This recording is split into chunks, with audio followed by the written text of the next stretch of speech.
Hi, thanks very much. Hi everyone, I'm Andrea. I'll give you a little bit of background about myself a couple of slides in. But as you know, you're here for a presentation on how to simplify your nonprofit's year-end process. So in our presentation today, these are the things that we will go over. Kind of the importance of the process, things to look out for during the process, some other boards that or reports that you could present to your board. I have found that in my experience, I've found that there's been some challenges around really telling the story of what you do and relaying that information back to your board, kind of bridging the gap between finance world and what is actually happening. Then we'll get into what you need to provide your year-end accountant, some technology tools that should hopefully simplify the process for you. And I can answer some questions along the way, so if there are any, I'll pause along the way and maybe we can get into them then. So as I said, my name is Andrea Mitchell. I'm a controller at Enkel Backoffice Solutions. My background is that I'm a CA CPA and I became designated out of KPMG. That's where I articled. And I spent the majority of my time working on clients who were not-for-profits. So I worked on everything that was not publicly traded, and really got to know the challenges that a lot of these not-for-profits faced. And I found that Enkel really provides kind of a niche product to help cover some of these challenges.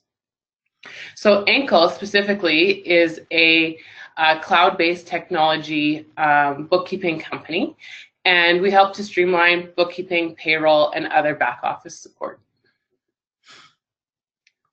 So we'll get right into the presentation.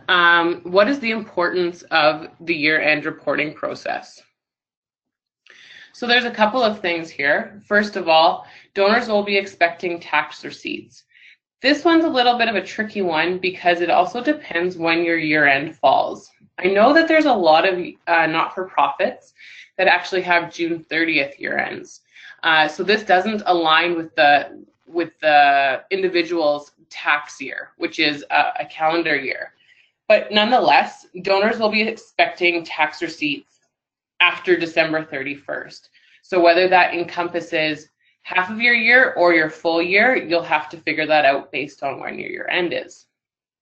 You have 6 months from the fiscal year end to submit your tax return. Even if it's nil, you still need to submit something to CRA. Users will want to see meaningful financial statements. I mean, being a not-for-profit, you are accountable to a lot more people in the sense that, especially donors, they're going to want to see where their money is going, what is it funding, and what do the outcomes look like in the year.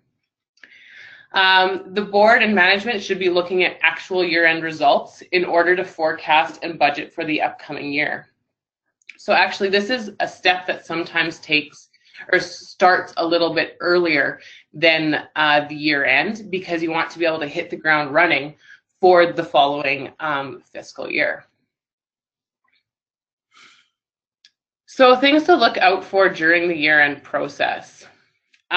Step one is really making sure your bank accounts are reconciled along with your credit cards. The importance of this is it gives us something called completeness of transactions. It makes sure that everything that is flowed through a credit card or a bank account has been captured. So this is really the starting point to make sure that you're on the right path for your year end. There'll be some other transactions that you probably need to add in, things that have happened after year end that you may need to what's called accrue for. So if there's an expense that's coming and you haven't yet received the invoice, that would be an accrual. You'll need to accrue that expense. So it's knowing whether or not you're operating on a cash basis or an accrual basis. And I would hope really at the very minimum that you are operating at an accrual basis, because that is really starting to tell the story of all the revenues and all of the expenses that have happened in that fiscal year. It's also very important to know if your organization is getting an audit, a review, or a notice to reader. And so just quickly going over the differences of these three levels of assurance. These are often based on external requirements, maybe based on funding or needs of your organization. So in an audit, it is the most in-depth review of your financial statements. Your external accountant will be providing a level of assurance to the reader, saying that these statements are free of any material misstatement. So material misstatement just means that they have set a threshold based on some metric, and from there they determine whether or not there has been a material misstatement or not within your financial statements. So this is very in-depth. There'll be a lot of testing, meaning that the auditors will need to see a lot of source documentation. So probably grant proposals, funding requirements, expense support, and things like that. A review engagement is more of a sanity check, I would say.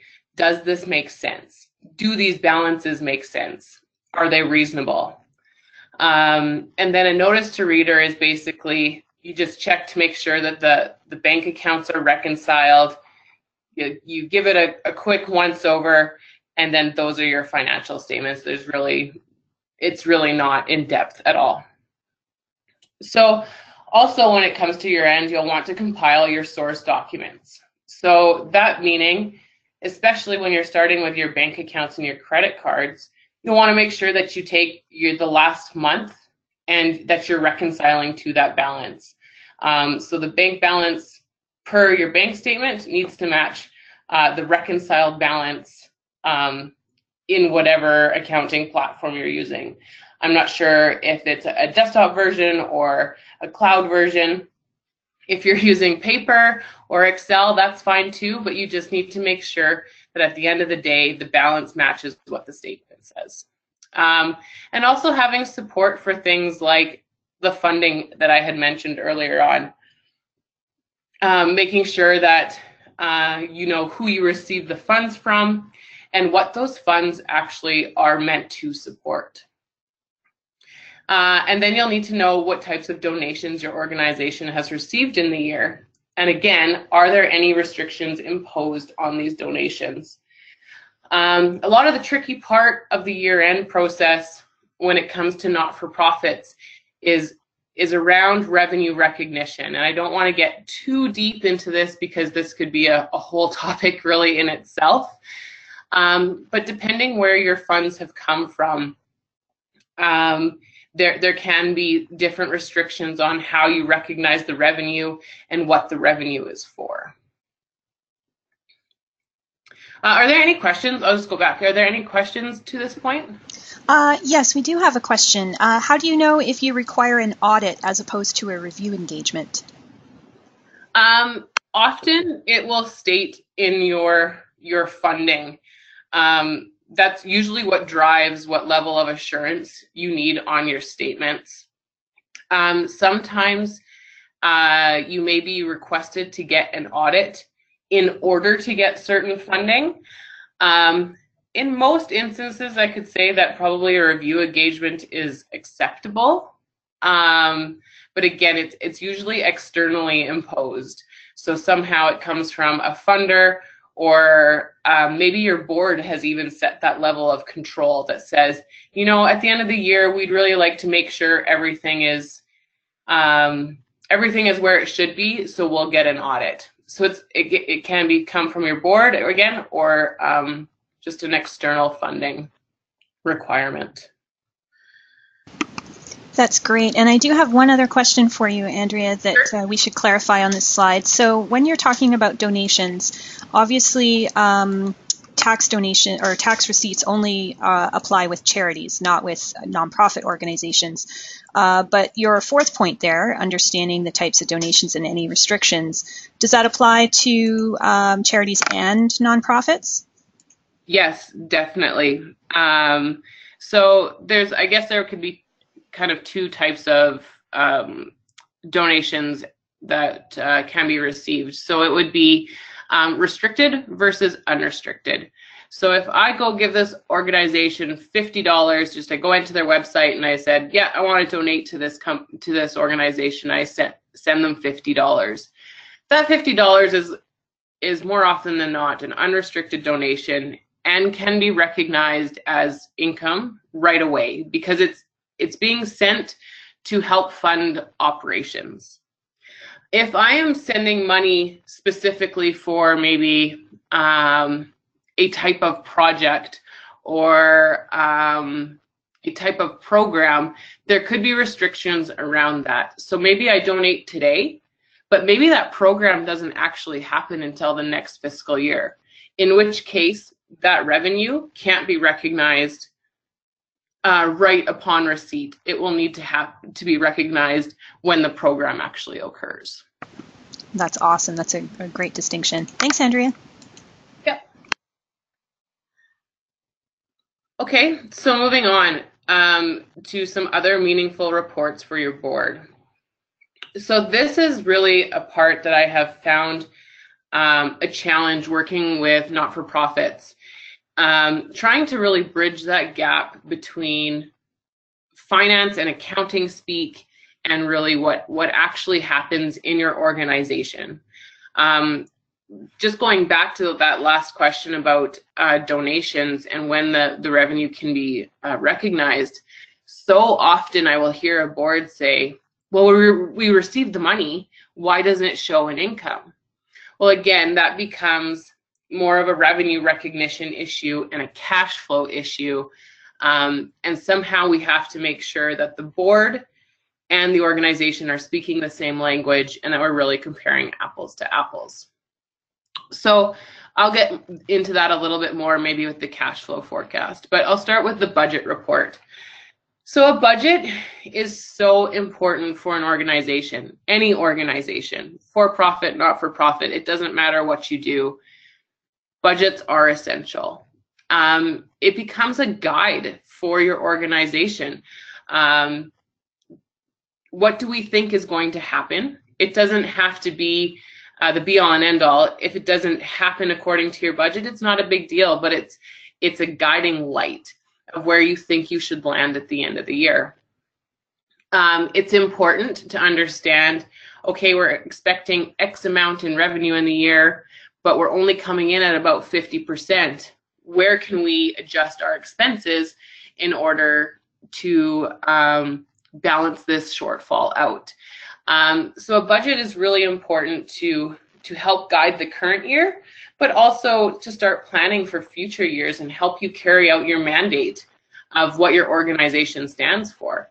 That's what's so important is I understand that within not-for-profits, there's often a cash constraint that you're always scrambling for funds. How are we going to get funded? How are we going to run this project? But a budget will help you plan and prepare for that and help you understand where your needs really fall. The budget also acts as a control to hold management accountable to the year-end results.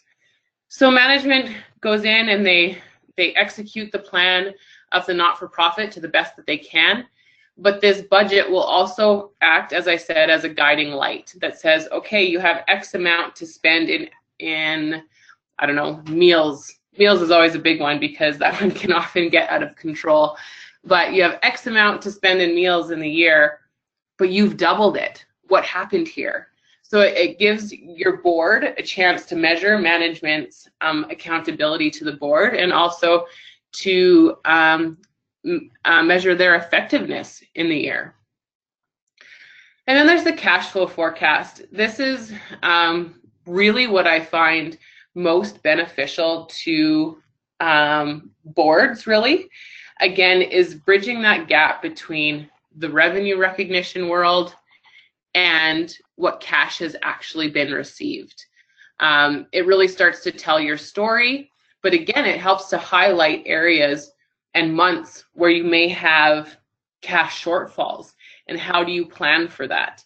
Do you have investments in the background that you can pull from to help cover that shortfall, Or are you going to have to go out and start pounding the pavement and knocking on doors and asking for more donations to help cover that shortfall?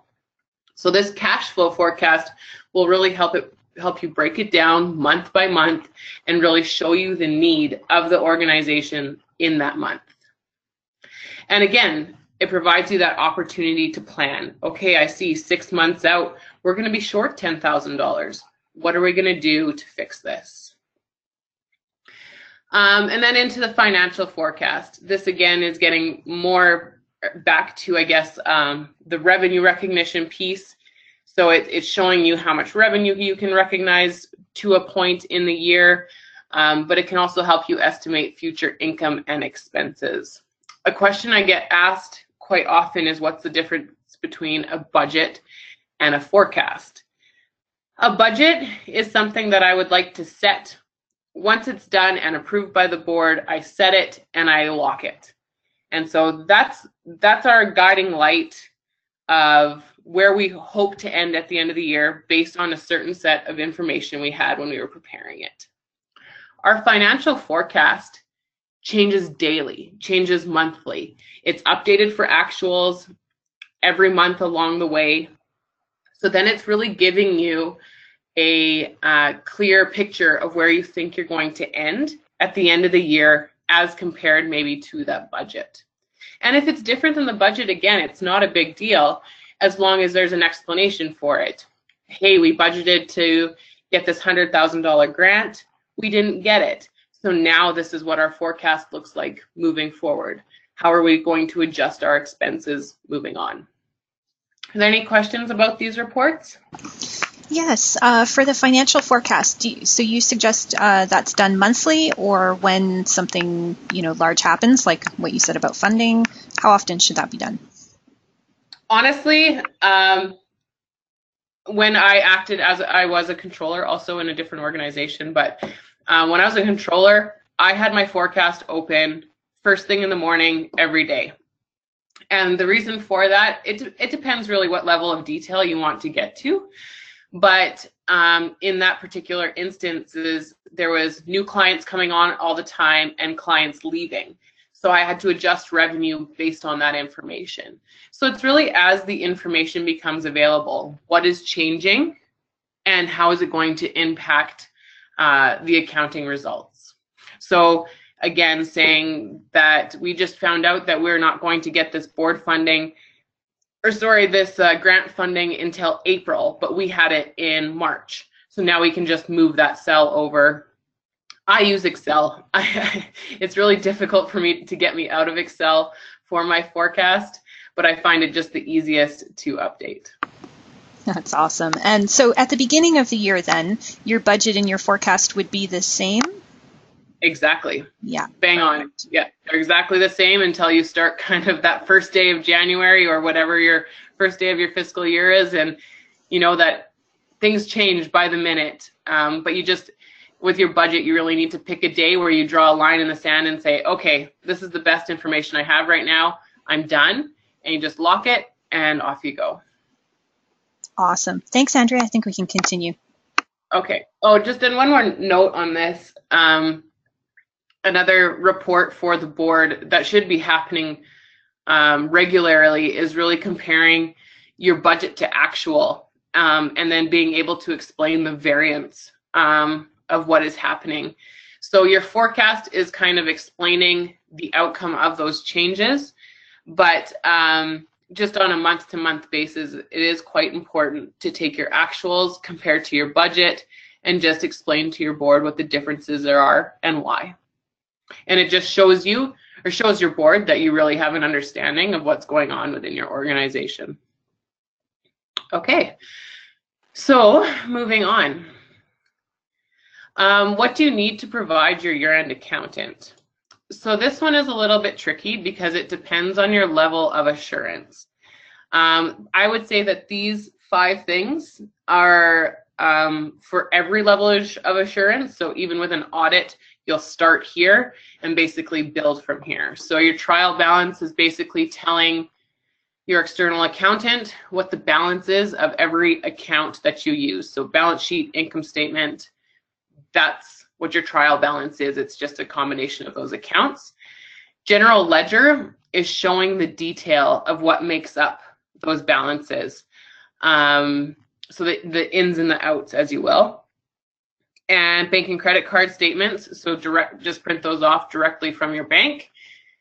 And accounts payable listing and accounts receivable listing.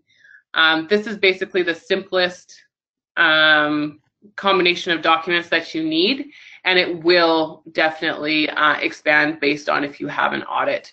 So if you have an audit, the auditors are likely to ask for all funding agreements over X amount of dollars.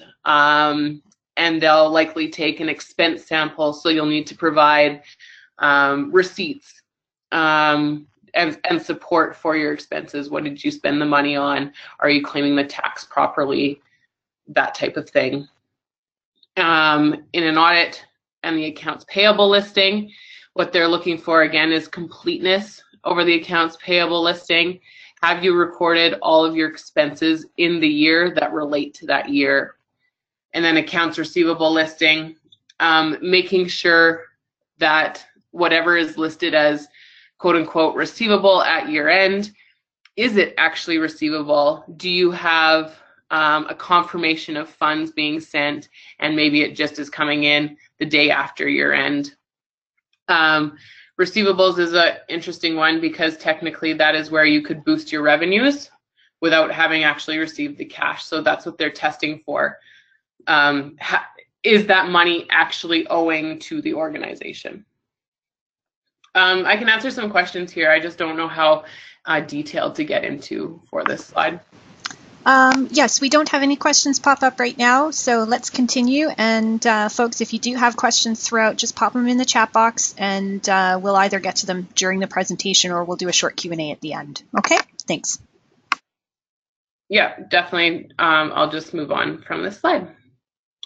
So given that Enkel is cloud-based, we love technology because it helps to simplify our process as bookkeepers, but it also helps to simplify you as the user and putting the information in. So I'll go through a couple of tools that we really enjoy at Enkel. So we use cloud accounting software. So just to break that down, what that means is it's internet-based accounting platform. So we use QuickBooks Online usually for most of our not-for-profit organizations. And the reason that we do this is because, again, depending on your revenue recognition and what you need to track within your organization, we can use something called the class function. So we can run an income statement by class. Maybe that's your project, or by the programs that you run. So you can run an individual income statement for each of those programs or projects or whatever the terminology in your organization is. So the good thing about this platform is that you can set limited permissions. So you can give your admin access to maybe just do sales receipting. But you have somebody else to help run payroll, so they have full access, that type of thing. The wonderful piece about this is that it syncs to your bank feed automatically. So it pulls in transactions as they're recorded at your bank. Some people get a little bit, truthfully, freaked out about this in the sense that they're like, oh my goodness, it's connected to my bank account. What if someone gets into my QuickBooks? Keep in mind that it's just a read-only. So there is no way that even if somebody got access to your QuickBooks file, there's no way that they could go in and start processing transactions through your bank. It's completely safe that way. They're just pulling in the transactions as a read-only basis. So I spoke about the classification of funds already.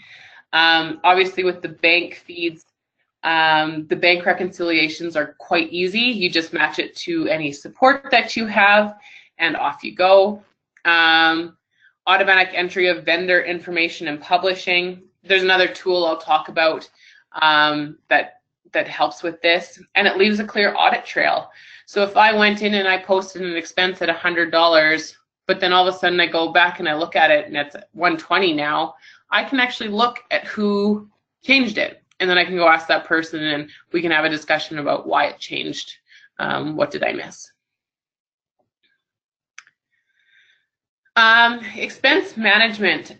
This is a good one. If you have people incurring expenses on behalf of the organization and they don't have a corporate credit card.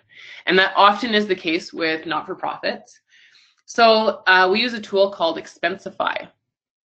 And Expensify is wonderful in the sense that we can set approvers.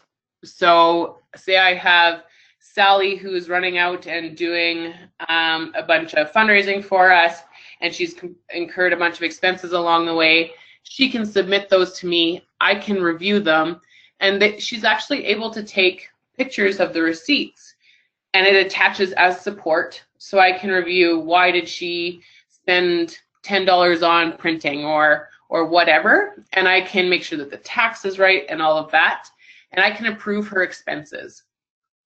Once I've approved her expenses in Expensify, I can click Publish, and it goes directly into QuickBooks. It's that easy, and it eliminates the dual data entry and keeps it clean that way so that there's less data entry errors. Again, and it leaves an audit trail as well, and it allows you to attach your support to it, which I really love, to find out why people are submitting expenses, what did they spend it on. And then we move on to payment management. This is one that I have found is often a bottleneck for not-for-profit organizations. I would hope for the most part that most of you have a dual signing authority on your checks. And this is great from a control perspective, but it's terrible from an efficiency perspective, in the sense that you may have to wait until that person is back from vacation in order to get them to sign a check. And it often creates bottlenecks in getting checks signed and paying your vendors. And that can just be annoying in the process. So we have we use a tool called Pluto. And again, it syncs with whatever your cloud-based accounting platform is. And it can pull all the invoices in that need to be paid. So I am able to select which invoices need to be paid, and then I can set up approvers on who needs to approve for payment these invoices. You can also set dollar thresholds. So maybe you, as the individual at the organization, you're able to pay everything with just a one signer for everything under $1,000. So then I can set that, and you can just pay it. You'll get a notice that says X bill is ready to pay, and then you would approve it. But if it's over $1,000 and requires two people to sign, the two signing authorities will get notices in their email inbox, and then they'll be able to go in and they'll be able to review the invoice, review the payment. Does this make sense? Is this within budget? And they can approve. So it can be done basically from anywhere in the world. So if that board member is away on vacation, you now don't need to wait for them. I mean, pending that they're checking their emails, which we usually do on vacation. But then they're also able to keep business operations moving, essentially. And then the last step within Pluto is that it marks it as paid within your accounting platform. So again, it's really eliminating any of that dual data entry or replications of steps. I love this tool. I think it's wonderful. The one downside of it is it takes about 5 or 6 days for the payment to get sent once it's all said and done, once it's cleared your bank, and then it gets to the individual. I think, oh, and then this is the last tool, Receipt Bank. And so this would be used, I spoke about Expensify, and that's for people who are incurring expenses with their own money and that they need to be reimbursed for. Receipt Bank is a great way to capture receipts and invoices that are incurred on behalf of the organization with a corporate credit card or through the bank account. So what's wonderful about it is that I'm sure most of us have smartphones. You can download the app and you can take a picture of the receipt right there once you incur it. So if you took a donor out for lunch and you want to expense that and you put it on the corporate credit card, as soon as that meal is done, you take a picture of your invoice or your receipt and you can code it right away and write little notes about it, and you can submit it and it gets captured that way.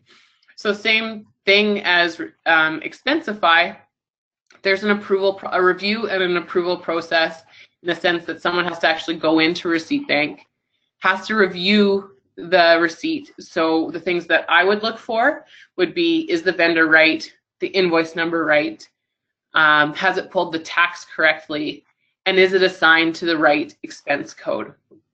And then I can just press publish and it goes directly to your accounting platform. So in this instance, QuickBooks, it would go straight there.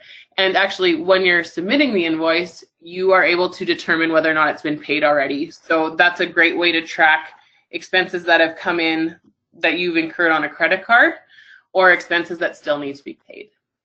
And then it would publish to your accounts payable listing, and then that's how you would get that vendor paid in the end.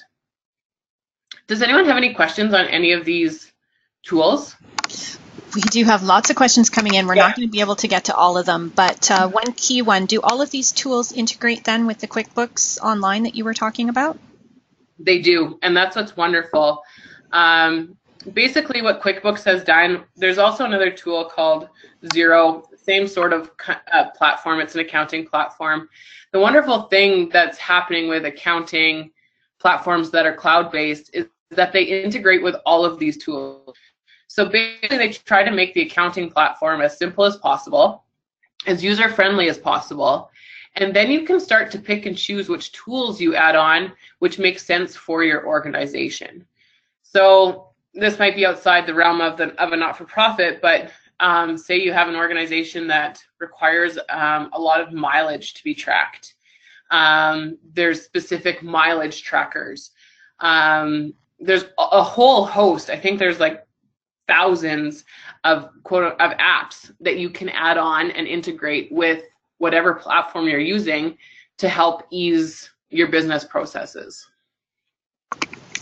That's great. And then we've had a number of questions as well from folks that are using desktop QuickBooks, and they're just wondering, A, how easy it is to upgrade to the cloud, and B, whether or not these apps would work if you're using the desktop version. As far as I know, they cannot be integrated with the desktop version. It is quite simple to migrate from desktop over to QuickBooks Online. Really what I would suggest in that instance is maybe just hiring an accounting firm or a bookkeeping company just to do that for you, just so you can make sure that the integration has happened appropriately. But basically what would need to happen is you pick a date where you cut everything off in QuickBooks Desktop. You export your trial balance. You import that trial balance into QBO, QuickBooks Online, and then you pick up and you start recording transactions in QBO. The reason I say just to get an accounting firm or a bookkeeping company to do it is just because they've probably done it a whole host of times, and they know if there's any issues that are coming into there, and you just want to make sure that it goes as seamless as possible. Yeah, that's great. Awesome. Okay, thanks. Yeah, so I think that's really the end of the presentation, everything that I had prepared today. So if there's any questions, I guess, relating to these tools or anything that I can help you with, please feel free to ask. Awesome. So let's talk a little bit about security. If you're using the QuickBooks Online, we've had a few questions about moving to the cloud and how secure is that. Maybe you could talk a little bit about that. Yeah, definitely. That's a question we get asked quite often. There's dual sign-in authentication that you can sign up for. So that's one step that helps to make things a little bit more secure. And it is a secure browser. I mean, the thing to keep in mind with this and how I answer this question is really, what is the risk if someone somehow got access to your QuickBooks? They can't do anything. They can't issue any transactions. They don't have access to your banking information. So basically, they're just looking at an income statement and a balance sheet and being like, what do I do with this information? I think that it is plenty secure, and the reason that I can get behind that is because Deloitte, one of the big four accounting firms, they are actually using it as one of their platforms for their bookkeeping arm of their business.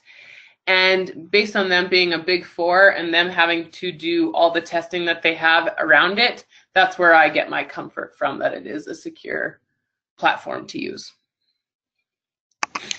Excellent. So let's just go back a little ways. You were talking about classification of funds at one point, and we've had a couple of questions about that. I'm wondering if you could just maybe expand a little bit on what that is and what an example might look like.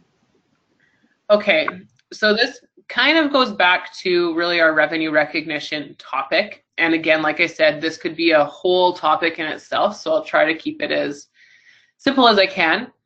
So revenue recognition, again, is usually determined by, well, first of all, accounting principles, but also by funding requirements. So sometimes, if I know Alberta Gaming, for example, BC Gaming is one, for example, that requires specific reporting back once the organization is given these grants. And some people just like to basically create this as a separate income statement. And so that's what I would call a fund in this instance, is that I would, when I was in QBO, I would tag every expense and every input, so every revenue or a grant, to this specific fund. And at the end of the year, or whatever the reporting period is, I can pull an income statement that shows me exactly what funds we received for this grant and exactly what we spent against this grant. So that's one way. So it's that would be like grant specific. A couple other organizations that I work for run programs. So that means that, for example, they run a tuition-based program, and they want to know actually how profitable is this? Are we charging enough tuition to cover the expenses related to putting on this program for people? So same situation, I would tag it all with cohort 1, whatever this program is called, and all the tuition received for it, and then all the expenses against that program. So really depending on what your organization does and what makes sense for your organization. And then I guess there's one more piece, and this is pretty in depth, but if your financial statements are prepared based on funds, sometimes you have restricted funds in that you need to achieve certain outcomes in order to recognize that income, in which case, same situation, I would flag that donation or whatever it is, that contribution, as restricted for bus purchase. And then I'd be able to recognize that income once we purchase that bus. Excellent. Thank you, Andrea. Now, I'm not sure if you can take this question or not, so we may have to bounce this one off, but I'm going to pitch it to you. Okay. So Jillian is wondering, with regards to the donation restrictions that we were talking about, how that relates to tax receipting. So if someone donates to a specific program or for a specific time period, do you issue the receipt for the date the donation was received, or the date that you put the donation into use? Date in which it was received. Simplifies your world, much easier. When individuals donate, they get a tax receipt for when they donate. Excellent. Okay, so I think that clears that up for a few folks. Now, when you're looking at the audit process, are electronic copies okay, or do you have to have paper copies of everything?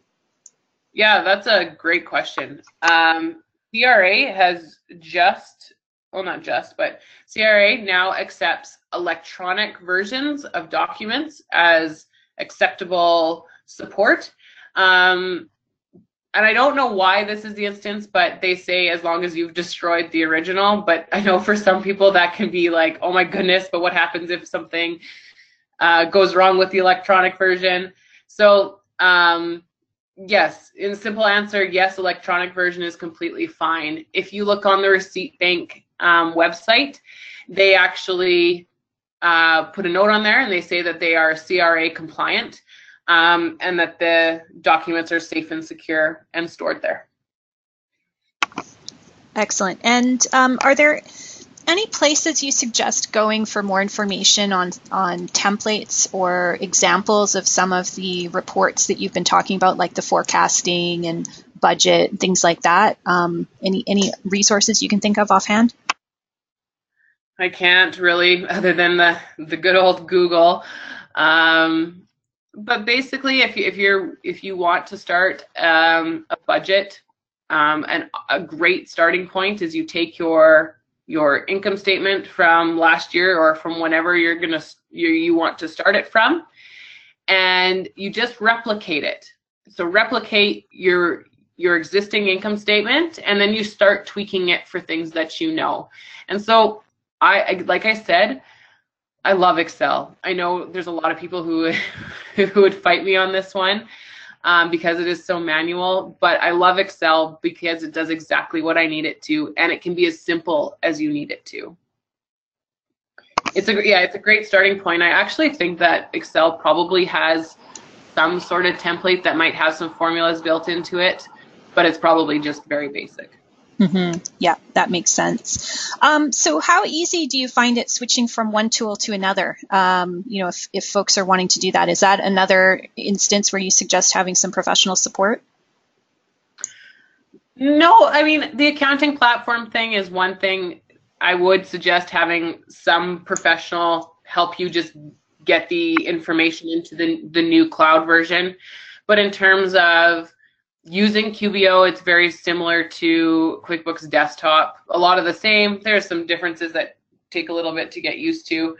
But I mean, if you Google your need, so I need expense tracking, there'll be like a list of things to use there. I would also imagine Intuit probably has a help function where you could ask them and say, hey, I need a tool for this, and they can help provide some solutions or what works best. But if you even go onto the Intuit website, there's a listing of all the applications that are there and that integrate. Excellent. Okay, and we have a question about working papers. Did we cover that today? Yeah, so maybe you could explain a little bit more about that.